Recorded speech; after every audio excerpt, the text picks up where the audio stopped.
Welcome. I don't like when you do that.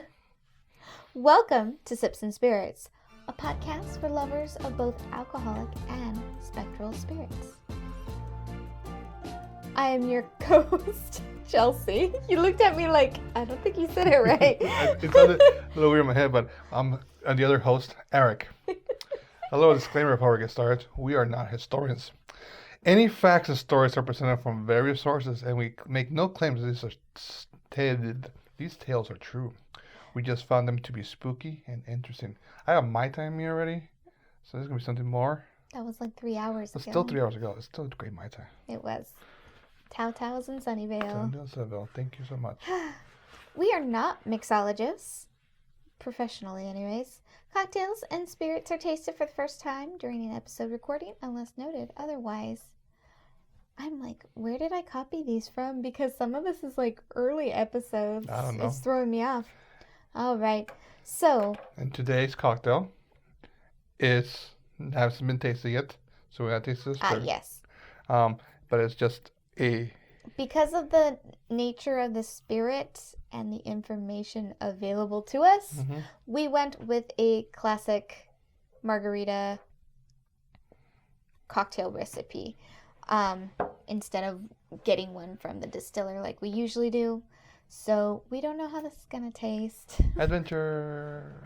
So we'll see. All right, so what are we drinking? Today we are calling upon a spirit imported by Seranti Imports from Stamford, Connecticut. We are using their Gran Malo Churros Tequila to summon a classic margarita to the table. Classic margarita to the table. So in our classic margarita here, we have the Churro Tequila, half ounce of agave? Yes. And 3/4 of an ounce of lime, and 1 ounce, is it? Yes. Of your orange liqueur. We use Grand Marnier. 1/4 ounce of simple syrup. Right, Agave. 1/4 ounce. We made this a double, so we've got 3 ounces. 3 ounces tequila, 2 ounces of Grand Marnier, 2 limes, and half an ounce of agave nectar. Right. So if you were making a single, you'd use 1 lime. 1 lime. And 1/4 ounce of simple syrup. Because it's churro flavored. Wow, it felt like we went through a lot of that already. I know, right? Well, this is 3, 6, and probably 9. Yeah. So Churro flavored. because it's churro flavored, we opted not to go too heavy or add a lot of sweetener. Nope. So, which is why when we made the double, we only used half an ounce of simple syrup. Agave nectar. So, we shall see how this tastes. This is gonna be an adventure. I've been excited to try this for a while, and it's still like, we'll see. We'll see. You guys are here to enjoy with us. Yep. So, anyways, let's launch this bad boy. Yep. Salud. Clink.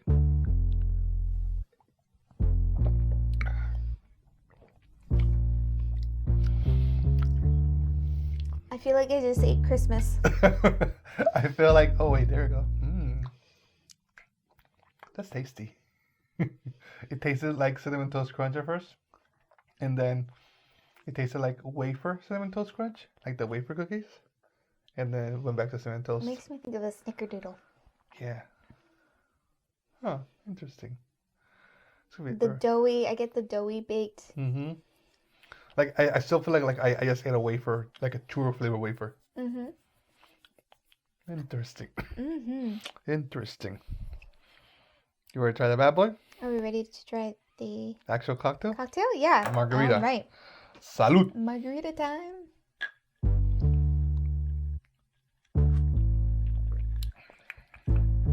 That is much more palatable. Oh, I love that. That is actually very good. That'd be a wonderful, oh man, what's that celebration? Celebration time. Come on.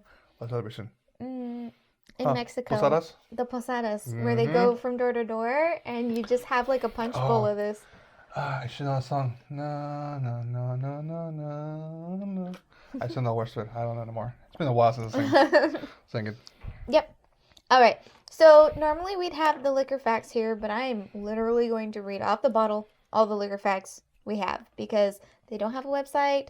We couldn't really find the distillery name. It was a hassle. So I'm going to read what they have on the bottle because it's kind of cute and funny. But then what I'm going to do, instead of doing liquor facts this episode, I'm going to do Day of the Dead facts about food and the symbology you'll find during those celebrations. All great things I like. Yes. So, your grandma sure did know how to bake. Taste grandma's super secret cinnamon churros recipe blended with our blue agave tequila. Oh, and it's 60 proof. Oh, yeah. Make abuela proud. Very proud. Yep. So, yeah, it says it's a product of Mexico imported by Saranti Imports from Connecticut. So, that's honestly all there is to this. There's no website. Just make abuela proud with her secret churro recipe. Does your mom have a churro recipe? We've never made churros. Really? No. Oh. You saw them, did they make churros in Mexico? Do you remember? Mm-mm. So, fun story. Churros story. The story for our stories. When I met Chelsea, she was like, oh man, I love Costco churros. And you're like, they're I best. said I enjoy churros. Okay. It wasn't specific to Costco churros, Okay, but I enjoy churros. And she was like, I really like Costco churros. And then she had Disneyland churros and she was very happy with them. And it was all fun and dandy. And then he said, and then we were at... if you think these are good. And then we were visiting my brother, who was literally a stone throw away from Mexico. Okay? And so we walked across the border.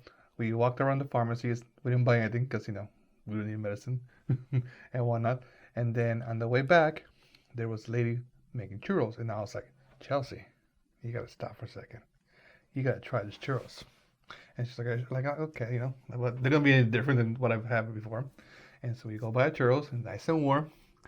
And she grabs it, she takes a bite, and she glares at me. And I'm like, why are you mad? It's like, because it's the best churro I've ever had in my life. And they're amazing. Churros in Mexico, at least, when you buy a vendor, they have this giant, lack of better words, a wok kind of thing. And then they get the batter, and it's really hot oil, and just throw in there, and makes a lot of fun noises. That's going to be a fun noise to listen to later. And then they pull it out, give you a little baggie. Here you go. Mm-hmm. Churro, sugar, probably some cocaine. All the good stuff. Yeah. Churros. But no, my mom's never made churros for me. No. I mean, that is kind of strange to me because she does love to bake and make sweets. But she doesn't fry things. And you have to fry that. Yeah, that's very true. All right, so ready to learn a little bit about the foods and symbolisms in Day of the Dead? Yes. Yes, because we had our, what was that? We had our Halloween special last time, so now we're kind of, even though Day of the Dead has passed, we're still taking a moment to honor it and remember it. Remember.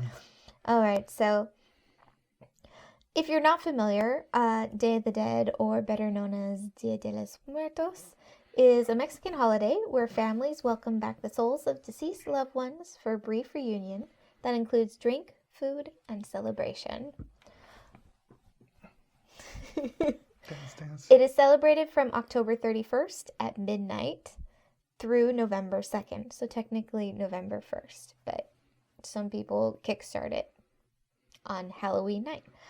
The gates of heaven open at midnight on October 31st, where spirits children join their families. Then adults do the same on November 2nd. So each group gets 24 hours to hang out with the kids come first. With the fam. Yep. Sugar candies in the shape of skulls, Panda Muerto, which is a sweet baked bread, tamales, tequila, pulque, I think. Pulque? I meant to ask you how it's pronounced. Yeah. Pulque. Yeah. For lack of a better word, right. Moonshine. It's liquor made from agave plant sap is what it is the description. So moonshine sounds right. Every culture has a moonshine variant. Champorado, which is a spicy dark chocolate if you're not familiar. That's dark hot chocolate drink is how they explain it. Jamaican tea, which is a hibiscus drink. And, oh, I meant to ask you about this one, but I forgot. Atole? Atole. Do you know what that is? Yes. What is it? It's another, like, it's a flower drink, pretty much. Not a flower like... Like marigold flower? No. Or like the powdered flower? Powdered flower. Okay. Kind of thing. So kind of like how champurrado's a little like thicker and kind of doughy. So for lack of better words. Not flour, but cornmeal. Okay. Cornmeal thing. Yeah. I don't know why. I did look it up and. I believe you had it once with my mom. It's kind of like more like on white color. It's still cinnamon on top. Yeah. Kind of thing. No, I think I kind of prefer it over champurrado. But because I'm not a big chocolate person, I think that's why. I like champurrado. But I'm not a big cinnamon person. Like I like cinnamon, but so when I do my champurrado, like I like light the cinnamon. I like atole because it's kind of like it's cornmeal, but it's kind of like also like what's the word I'm looking for? Quaker Oats. Like cream of wheat? Yeah, kind of like that. Like it has kind of like more drinkable version of that. Yeah, it's like a sweet soup almost. Kind of thing. And so it's nice. They're both great for the winter. They're both great for like this time of the year. It keeps you nice and warm and whatnot. But I'm thinking all those drinks fantastic with this bad boy. Yeah. Well, this margarita, it doesn't taste like a margarita. It just tastes yummy. Yes, it tastes yummy kind of like with not being a cinnamon fan, how are you? I don't taste that much cinnamon, even though I have all cinnamon with I'm enjoying it because it's so cinnamony. I think all the flavors but like in a good way. Are balancing each other really nicely. And how's your cinnamon? My dust bowl. Doing? Not too bad. Not too bad. Because my sugar cinnamon rim, it's perfect. So we're gonna have to share this. Cinnamon. I'm sorry, I jinxed you. Whoops. But yeah, no, atole is definitely. I would say I like atole or champurrado. But atole, I don't think I made you guys atole before. I might make this. I know your mom made some. I remember having in the thermos. Yeah, it's good. I love being with your family. Just all the different traditional foods I get to try. Yeah. That's how it goes. You have two different cultures. You bring them together. You try what things go. Yeah. All right. So these are all some foods and drinks that are associated with the holiday. So depending on your family, you may select the champurrado over the atole or vice versa. Or maybe you guys just go straight for the tequila. Depends on what your family practices are, but also what the person you're leaving these goods out for preferred. So spirits are believed to enjoy the essence of the food and drink while the living consume physically. Yeah.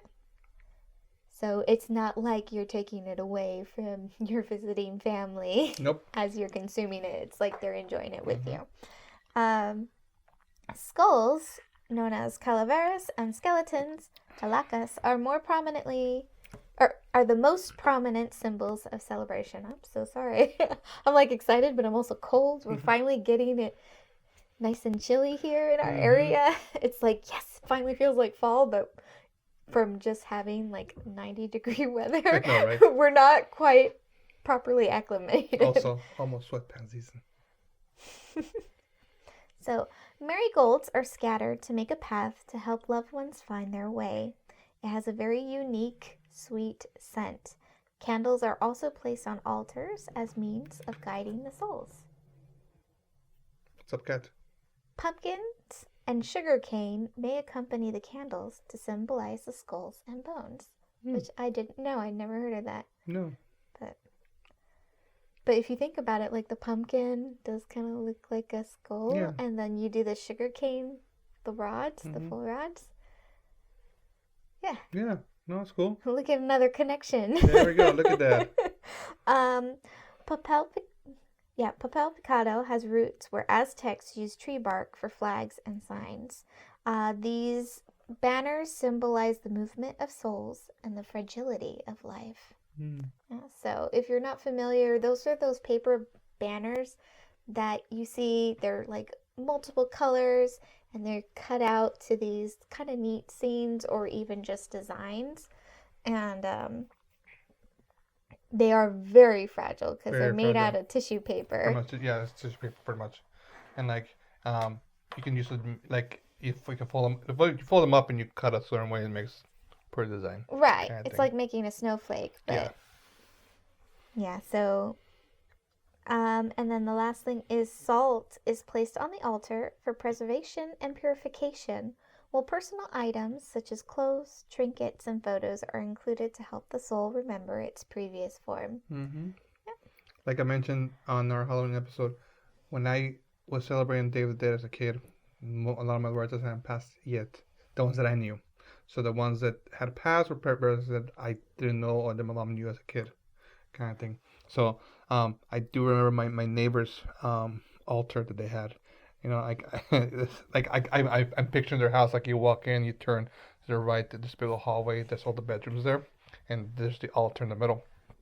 And theirs was like it wasn't like as big as the one in Coco, but it was like layered kind of thing, and they had all the Jesus candles and whatnot, and all the bread and fruit and the bottle of tequila and there, all the good stuff there. I was like, cool stuff. Kind of So, have you ever made Panda Muerto? I've never or made Panda Muerto. Eaten it? I know we got some last year, the bimbo one. That's kind of like Panda Muertos. Right. I've never made it. I've never eaten it. Has your mom ever tried to make it? I don't think she has. And like I said, because for us, like it was. Because that one's an actual like baked thing. Yeah. So I'm curious if I've seen it. I've never eaten it. Like I said, my neighbors who had the altar had some Panda Muerto. I think for my relatives, not after they started to pass, and we started, putting out goodies for them. We put out stuff that like they really enjoyed. My grandma used to love those little like those bread that look like little piggies. So I buy one for that for her. My grandpa liked the ones that look like corn. So I buy those for those kind of thing and whatnot. But like besides last year, I've never had Panda Muerto before. I've seen it before. I see it in the stores. I see it like when we had the altars at school kind of thing. But it wasn't something that like we made to have kind of thing. Honestly, it looks and it tastes just like the Greek Easter bread. Does it? And it throws me off. Yeah, well, Easter, Day of the Dead, resurrection, life, whatever kind of thing. Yeah.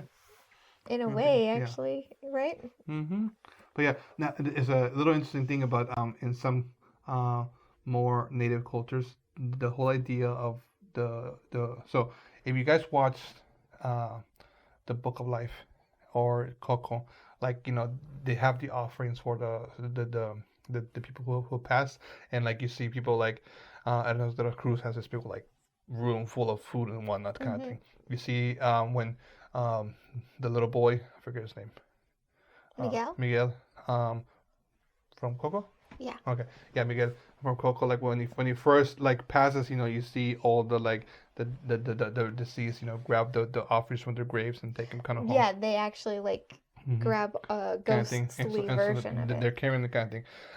In the Aztec culture, the idea of the food, the offerings, is so they can have food for their journey home, kind of thing. And their journey home is like a really long journey, back to the Day of the Dead. I remember, it just came to me. I was just thinking about Coco and the graveyard. I have a memory of going to a graveyard. I don't know whose grave it was on the Day of the Dead season, kind of thing. We went to go clean that grave, kind of thing. And they were all like graves like in Coco, like, big old cement slabs. Thank you, cat. Down. Thank you. Big old cement slabs, to like for the cover, and then like, a little cement, like thing where it has the information. And we were there and we were cleaning it, and we were like, being a kid, I'm like, why do I gotta clean this? But then it weirded me out that I was like, why is there like a band over there? Why is there a party going on over there? Kind of thing, And also, why wasn't I invited? Kind of thing. And my mom's like, explain to me like that situation kind of thing. Death, at a certain point in my life, death started happening quite often. My dad's mother passed away, then my mom's parents started passing away and whatnot. Thank you, Kat. You're gonna be in this episode a lot, aren't you? When I was young, like it wasn't until my grandma passed away where I was kind of like more in the whole idea of like, what are we doing here, kind of thing. Like when my dad's mom passed away, I have very few memories of the people who were there. I just remember I remember going for breakfast to that trip, but I don't remember the actual like whole procession and whatnot. When my grandfather passed away, I remember going to the viewing kind of thing, and there was a lot of people I didn't recognize kind of thing, and so but it was still kind of like nice to see his people and whatnot, and then we remember putting them down kind of thing, and then I don't remember what happened afterwards, but I have when my grandmother passed away, I felt like the viewing was like a week long. Like we were there like almost every day for the week. Okay, and the reason behind that was there were so many people who wanted to see her. And like the I've never seen so many people come for one person before in my life. I think I was like, this is ridiculous. Like every day is like easily like a huge room full of people and like all their different people. I'm like, what's going on? Who are these people kind of thing? And then I remember Beverly. It was when we put her down the grave. We went back to her house. It was raining, and everybody's sitting down, laughing, having a good time, and I was so mad. I was like, why are we here laughing? Why are we here having a good time? Like we lost grandma, and then her oldest son, my Tio Enrique, who passed a few years ago, came up to me and said, we're here. Yeah, we're all sad. We're all upset that she's gone, but we can't be upset and just be in misery. We got to celebrate her life, celebrate her memory, celebrate who she was. All these people who came together, she impacted all these people. And just, we got to celebrate her. You can be sad. It's okay to be sad. And then he was like, look at your family. They're laughing. They're having a good time, but they're all crying. They're all like, sad that she's gone, but we're all celebrating her. And I was like, yeah, kind of thing. And like from then forward, I was like, family's gonna die all the time. People are gonna get old and things happen, but it's like you gotta celebrate them. It's okay to be sad. It's okay to be upset, but always remember them. Always remember what impact they had for you. The good memories. Share the good memories. Share the stories so they can stay alive forever.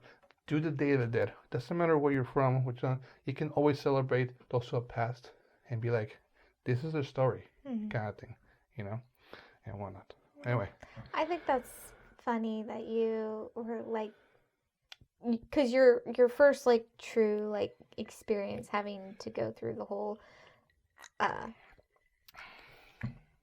process of someone passing on. Yeah. And you're just angry at people. Yeah. Reminiscing. Yeah. And it's funny, I've been to so many funerals. This is a weird thing to say, but just how my family on both sides is just staggered with the age groups. Like there was a year in high school where we were honestly going to a funeral every month. Yeah. And the school was like, you need to provide a death certificate as proof for excusing these absences. We were going that often. And it wasn't even like extended family. They were like uncles and or at least like my parents' uncles and aunts and whatnot, and my grandfather and my uncle Bob and whatever, so it was all happening at the same time. So it was neat, and it's still like, this is a weird thing to say, but it's like one of my favorite parts of the funeral is once everyone's gotten together for the reception and they're just together and reminiscing, even if you're not particularly close, it's heartwarming to see everyone kind of forget that grief for a moment, or let the positive memories or the fond memories overshine the grief that you may still be going through. And it's like one of my favorite and most touching parts is like, and I think about that a lot, like one of the last funeral gatherings that we did with your family, with your Dia, and just when everyone was gathered together and you had kind of all the cousins and kids coming together for like the first time like since forever. They were all like kids and now you're all like adults and some of them grandparents now. No, and one thing I do like about that whole reception, like now that I think back at it, and now since it's been to like after my grandparents died from my mom's side, it was like clockwork, like boom, boom, boom. I was going funerals a loud kind of thing. Like, so you weren't going to high school. I was like in middle school when this happened. I was like, what's going on? Kind of thing. But one thing that I learned to like really enjoy of the whole reminiscing, the whole celebrating this people is like the stories you would get from people. And not the stories that you know, the stories that you're close to, share stories that they know. You know, it's like, oh, my tia, this and like, and she used to do this and this, and like, what, I've never heard this side of my grandpa kind of thing, you know, and this and that. It was just like, it's always nice, you know, why not, you know, to hear those kind of stories, and it's like I said, you want to remember those people because, you know, they're gone, but you know, and the next generations don't get to meet them, but they can meet them through your stories, kind of thing. Exactly. Yeah. It brings them to life. Brings them to life. So that's it for me for facts because, as I said, didn't have much for the liquor, but I thought I really love just all the symbolism, and I talked a little bit about that in the Halloween episode with my whole Halloween tree. There's so many things that are important, like with the altar. One of the things that I read is it's supposed to represent. There's supposed to be something on the altar to represent like each of the elements to help kind of, again, give the visiting spirits and family grounding, essentially. Oh, yeah, he's making himself so comfortable right now. Don't let the microphone off again. Oh, my God. Relax, little man. But yeah, so that's it for so me. I was looking at this bottle when I was preparing the cocktails, and I was like, what does this remind me of? The symbol, the little face thing. The little devil? And it made me think a lot of Maya and the Three. Oh, okay. That kind of art style kind of thing. I was like, okay, that's cool. Okay. I think we said this before. We touched briefly on Book of Life. If you loved Book of Life, Maya and the Three is a must-watch. It's so good. Very fun story. It's this little short Netflix series. It's very cool, very fun, and whatnot. So, are you ready to go away from this all sentimental mental stuff and get to really, really scary mode? Sure. Okay. First, let's start with Would You Rather. Okay. So. I'm getting nervous already. Would you rather be aware that you're in a dream and encounter an entity of any kind, supernatural, how you want to describe them, or would you rather not realize you're in a dream and encounter this entity? Not realize I'm in a dream. Not realize you're in a dream. Okay. Because I've had the other one. You've had the other one. And that sucks, because you just have to wake up, but you can't. Or you wake up into your sleep paralysis episode, which is almost more terrifying, because you're like, I just gotta move. Just have to sit up. Just have to take a breath. Like, so not realizing you're dreaming and encountering an episode, would be more preferential in my book. So, here's a question for you. Yeah. When you dream, do you always realize you're dreaming eventually, or do you go through dreams and like never realize that you were actually dreaming? Does that make sense? Depends on the dream. Depends on the dream. I have some very vivid, like, I swear I'm there, I have experienced pain kind of thing. Like, there's no way I'm dreaming. I know we've had this conversation before, and at least for me, I usually realize that I'm in a dream quite quickly, and things just start happening. Like there's a certain point where I'm like, man, this feels so real. This feels like such a horrible thing to happen. But then it's like, wait a minute, I'm not supposed to be here. I'm dreaming, and then I was like, okay, kind of thing. And so it goes there. Because of that, I would say for me, it will have to be more that I realize that I'm a dream and encounter this entity kind of thing, just to to be more aware of the whole, like, this is real, and encounter this kind of thing. Well, I mean, the encounter with the entity is real no matter what. It is, yes. But do you wake up and be like, was that a dream or was that real? Or do you go like, that was real, look at the scars on me? Yeah, no thank you, Freddy Krueger. I'm sorry, have you not watched Nightmare on Elm Street? I have not. We've had this conversation. We need to change this. I know most of like the... You are making Midge very sad. Slasher, I guess you'd call them horror movies. Like Friday the 13th, Halloween, Freddy. I know of them. I know the main story about it. But I've never actually seen them, sat down and watched them. My mom wouldn't let me. Well, I only just recently saw Friday the 13th. Like, not even... We should start with Freddy versus Jason and work our way back. 2 or 3? I don't think you should work backwards. It's not like they're going to get better. It's just going to... People always say the original's the best, right? So... No, okay, so of those 3, I'd pick Freddy Krueger. But no thank you, Freddy Krueger. Let me start this off by introducing myself. My name is Lola, and I cannot sleep. But it goes deeper than that. Great. I tell my family all the time, seeing if they can find a way to help me, but they just don't believe me. It's not even the fact that I can't sleep that bothers me. It's the fact that when everyone in the house is asleep, I see demons. Different ones. Every night. I always cry and try not to look at them terrifying faces, but it's hard when you have alternate demons sitting 2 feet away from you every night. Sometimes they ask me to play a game with them. I always ignore them, and I've never spoken to any of them. They just keep talking. Hi Lola. Want to play a game? Worst of all, it is the most disgusting, horrible voice anyone could ever hear. I don't even know how to explain it. I always keep my phone on my bed and listen to my favorite music and watch my favorite movies as I try to close my eyes and pray that I fall asleep. But you can probably imagine how difficult it is to distract yourself late at night while you can see a demon staring at you from the corner of your eye. I don't tell my family about the demons for 2 reasons. 1, because I'm the oldest.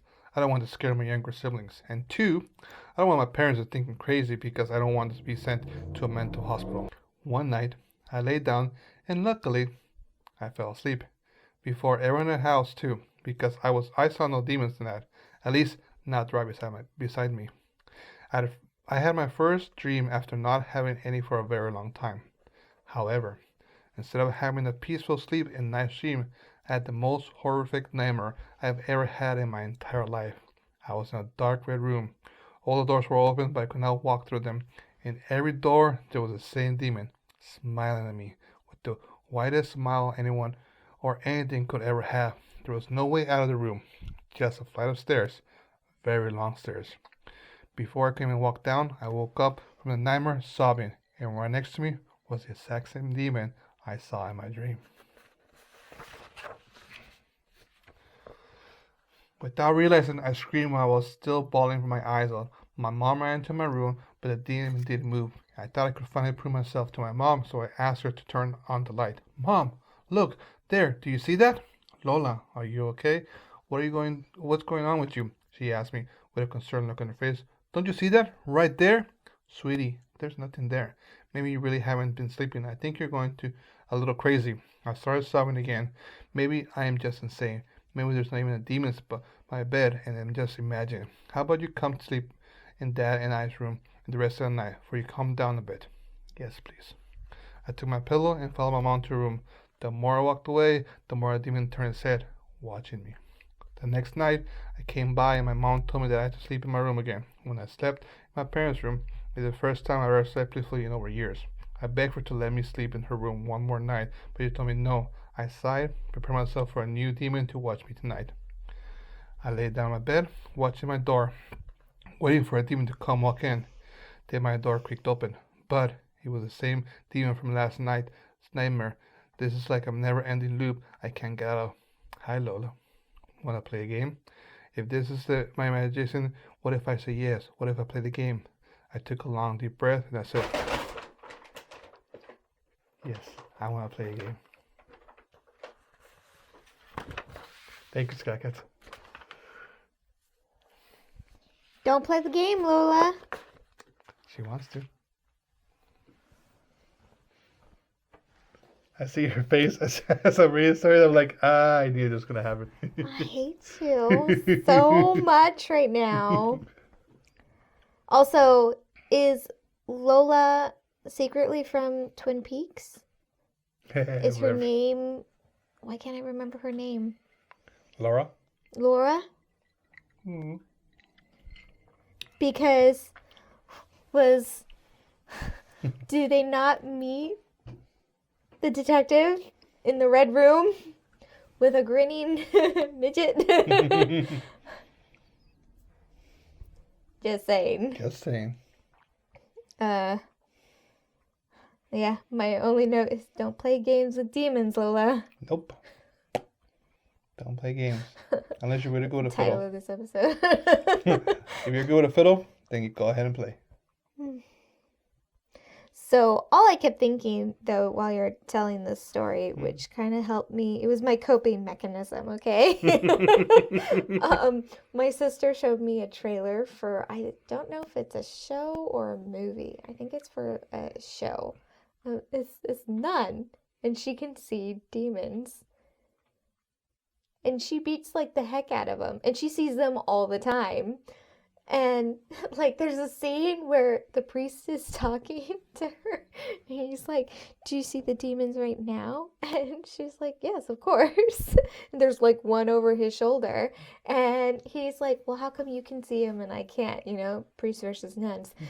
And she's like, because you're just not as good as me. I was like, I love this old nun lady. That's great. I don't know what this is, but that's what your story made me think of. Okay, then. So, I think I need to watch nuns beating up on demons to get over this story because... When I found this story, and I was reading it a few times, I was like, every night you get a new demon. Every night somebody tries to play your game or ask you to play a game. Mm-hmm. And it's like, and so is she not sleeping because they're there and then that one time she gets to sleep? Or are they implying that she was dreaming the whole time, so it's still the same dream? That's why the demon didn't change. Mm-hmm. Kind of thing. But I was like, what makes a person susceptible or desirable We both can't say it. by multiple demon creatures to be like, well, I'm gonna try next. I don't kind know. of thing. How good is that person? I don't know. You know, they want that. They want to break that spirit that badly. I mean, they did. She said, I'll play your game. Now, what is more terrifying? Like, being visited by the same entity every night? Mm-hmm. Or being visited by different, equally terrifying entities each night? What would you think? For you?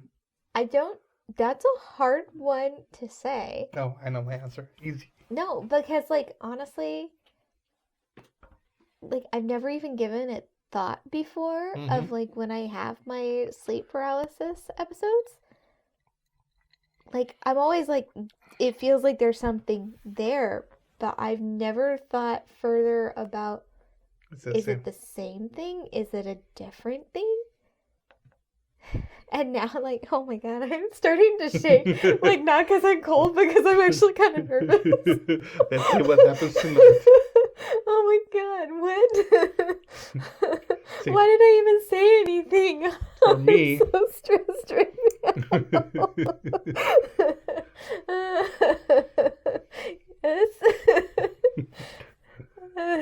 For me, the idea of multiple entities coming to visit me, one after the other, will give me a thought this is an ego stroker for you. Oh yeah, I'd be like, look at me, I'm so popular. See, everybody wants a piece of me. But that's not what I'm asking. I'm not asking if Eric. I'm asking just if you're John Smith. I don't know why I went. Pocahontas? John Doe, there we go. Okay. I was like, what's the universe? John Usually Doe. You say like a Mr. Smith or... Mm-hmm. Fulano. Hmm? Fulano.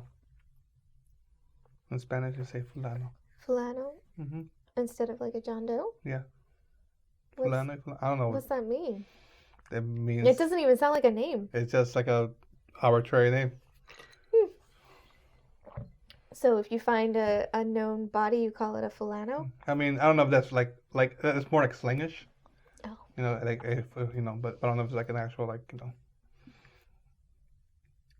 medical term. I guess you say. I don't know. We took a weird turn. I think. Because now I'm like thinking about the autopsy of Jane Doe. Mm-hmm. But anyway, if a regular person is visited by multiple entities. What do you guys think? What would be more terrifying? More terrifying? Maybe we need to save this as the would you rather for next time. I'm curious. We can go more into the kind of thing. But I will feel most populace, most people. Visited by any entity would be like terrifying. Yeah, just one-time encounter. Is enough for anyone who's experienced sleep paralysis and seen the top hat man is a terrifying experience.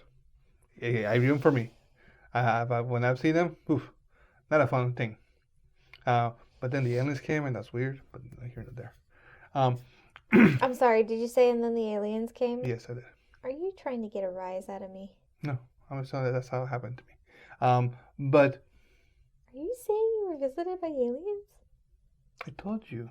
So I would have loved for you to finish your thought, but we had a minor interruption. Yes. And I think we've totally lost track of what that thought is because we spent like 15 minutes trying to deal with an issue. So a little one waking up. Yes. So outside of that, I think we're pretty much done, right? Mm-hmm.